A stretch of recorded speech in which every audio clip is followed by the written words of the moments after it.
Today I have the greatest pleasure, been trying to do this for many years, introduce to you one of the finest and most talented guitarists in Cabo San Lucas and beyond. And here he is, a talented musician, my friend, Brian Flynn. Hi, I'm Brian Flynn, and I reside in Cabo San Lucas in the Baja in southern Mexico.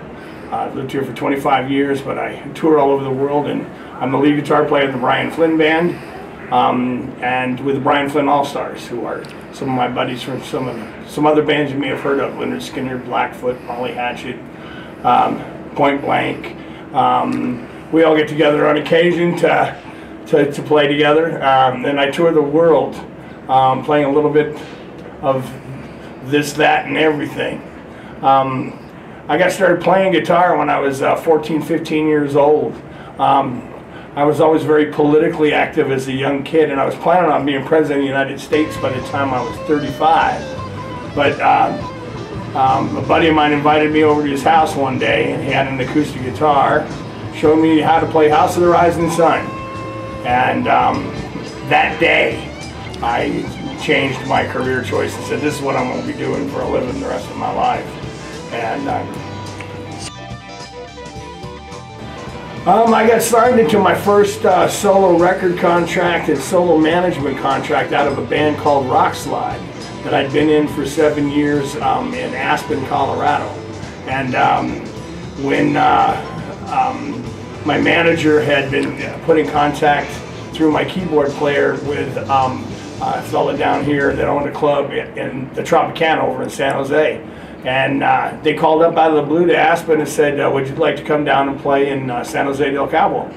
And I said, sure, I'll go anywhere. I'll play any place. I appreciate, anybody anywhere that wants to pay me to come and play guitar for them.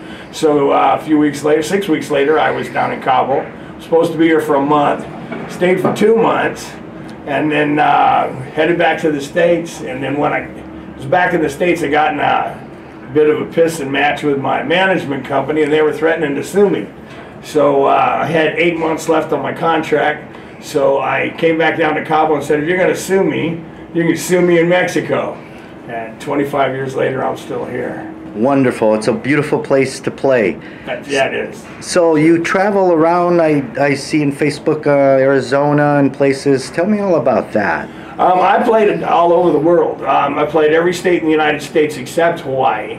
I've played all of the provinces in Canada, except a couple of the eastern provinces. I've been in England and France, Germany, the Czech Republic, Russia, Finland. Russia's probably my favorite place to play in the world. Obviously all over Mexico. This May 23rd, I'm heading out on tour. I'll be touring Mexico City, Toluca, Puebla, Hidalgo. I'll be all over the country. So it's not a matter of just the United States. I play all over the world. And I've never really worried about taking a vacation. My job frequently is a vacation. If I really want to see a place, I'll just book a gig there. So. Fantastic. Now, do you always carry your baby around, your camera? Always. I took my kid. Only once have I not taken my guitar on a road trip. And actually, the second time was here recently because I went to see Steve Morse and the Dixie Dregs. Didn't think I was going to need it because I'm a really good guitar player. He's God on a guitar. So, yeah, every trip I take it. Only one time I did not take it. I ended up regretting it. I ended up being in a place that I needed it for about a month, and I had to borrow one. I said that was never going to happen again. So in 45 years of playing, I've never traveled without one. Always. Excellent, excellent. So one more question.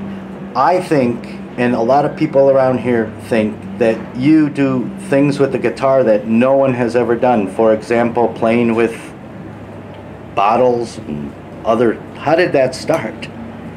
I don't know. I was playing at a shop. I learned to play slide guitar, and I've really perfected it because a lot of cats don't do it anymore. It's kind of a lost art. And then one day I grabbed a Little King's bottle, which is small, so it was easy to play with. But the crowd went so crazy. It was at a club in Colorado. And the crowd went so crazy that I started grabbing beer bottles, and then discovered that certain bottles are better than other bottles. For instance, using a Sol bottle is better than using a Corona bottle or a Budweiser bottle. Reason being is that there's not a paper label on it. It's painted on, so you can use the entire bottle, kind of roll it up the neck of the guitar.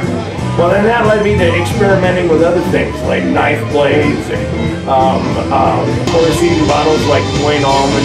But then that led to cell phones. Most interesting is probably a tampon. I played with tampons, little, not used ones, of course. The little bullet ones.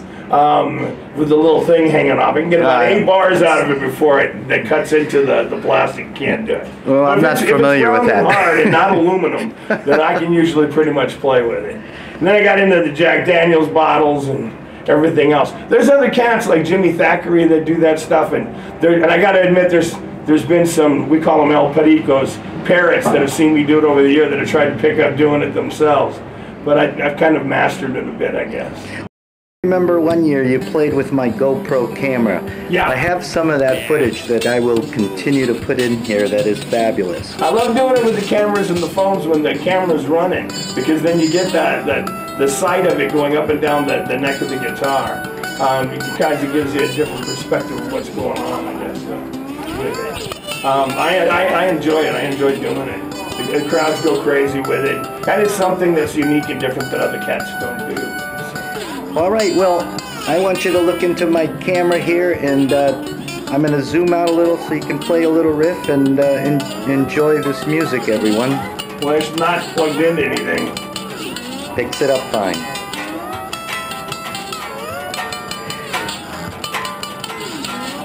So this is it. This is the rare interview that I don't think anyone has. I'm very proud to be his friend and to let me and my camera film this wonderful interview.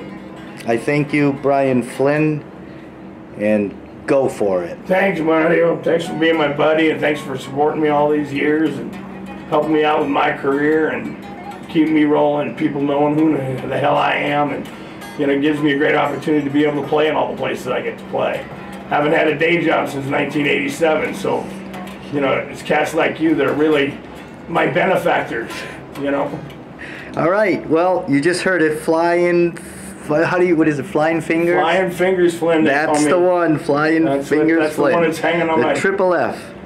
My buddy in Washington came up with that. Great. Thank you very much. Adios.